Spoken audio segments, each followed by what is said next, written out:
چییە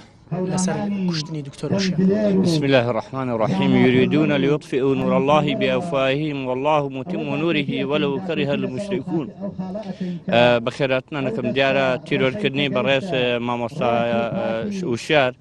یەکێکە لەو کارە قێزەونانەی کە لە کوردستان ئەمە چەندین جارە دووبارە بێتەوە و مامۆستایانی ئاینیش چەندین جار هەر لە مامۆستا ئەحمەد سینەمۆکیەوە لە ساڵی 90ەکانە پاشان دکتۆر ڕەمەزان و مامۆستا عەبدوڵای قەسرێ و پاشان ئێستا مامۆستا وشار بەردەوامە ئەمە چەندین جارە مامۆستایانی ئاینی و مامۆستایانی میحراب ڕوبەڕووی ئەم جۆرە کارانە بنەوە لە پاڵیشا نووسەران و ڕۆژنامە نووسان وەکو سەردەج عوسمان و سۆرانی مامە حەمە و کاوە گەرمانی بە هەمان شێوە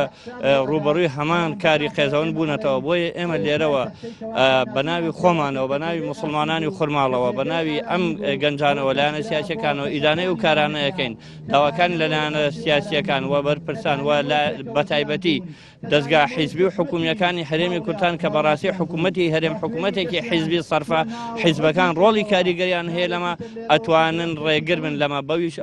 بەوەش کەوا بتوانن هەمویان ناماڵی خۆیان یەک بکەنەوە ئەمن و ئاسایش بۆ وڵاتمان بگەڕنەوە. بەڕاستی جێی داخە لە شارێکی وەکو هەولێرا کە بە خۆیان بە پایتەختی ئارامی ئەزانن لە بەبەرچاوی هەموو کامێراکان و بەبەرچاوی هەموو خەڵکەوە کەسان تیرۆ دەکرێن مامۆستایانی ئاینی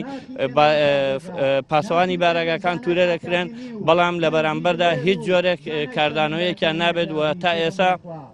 وەگە بینین لەسەر هیچ کام لەو کەیسانە کەسێک سزا نەدراوە. بۆیە داواکەین لەلایەنە ئەمنیەکان ڕێکاری یاسایی خۆیان بگەنە بەر و ئیجراعاتی تەواو بکەن.